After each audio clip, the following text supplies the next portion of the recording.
நம்மளோட தோப்பை சுத்தி 1000 பனைமரம் வைக்க போறோம்.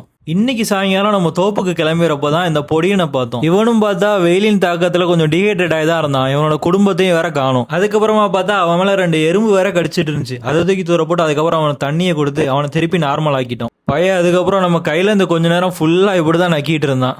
அதுக்கப்புறமா அவனை வீட்டிலே இறக்கி விடுறதான் சரின்னு சொல்லிட்டு நம்ம தோப்புல இறக்கி விட்டுட்டோம். அதுக்கப்புறமா நம்ம தோப்புல ₹1 கூட செலவு இல்லாத 100 வருஷத்துக்கான வேலையை போட ஸ்டார்ட் பண்ணிட்டோம். ஏன் இப்படி சொல்றோம்னா, பனைமரத்துக்கு பெருசா எந்த ஒரு பராமரிப்புமே தேவை கிடையாது. அது பாட்டுக்கு தன்னால வளரும். அது மட்டும் இல்லாம நம்ம சுத்திலும் இந்த மாதிரி பனைமரம் வைக்கிறதுனால நம்ம தோப்புல நிலத்தடி நீரை தக்க வச்சிருக்கோம். ஆக மொத்தம் 100க்கு மேல இருக்க பனைமரத்தை நம்ம தோப்புல 1000 மாத்த போறோம். இப்ப வேணா பனைமரத்துக்கு வேல்யூ இல்லாம இருக்கலாம், ஆனா கொஞ்ச நாள்ல இப்ப நான் தான்டா ஊரோட டாப்ல மத்த எல்லாவனுமே எனக்கு கீழதான். அப்படி கண்டிப்பா ஒரு நாள் மாறும். நீங்களும் உங்களுக்கு வாய்ப்பு கிடைச்சா கண்டிப்பா பனை விதைகள் நடவு பண்ணுங்க. பனை வளர்ப்போம், பயன்பெறுவோம். நன்றி.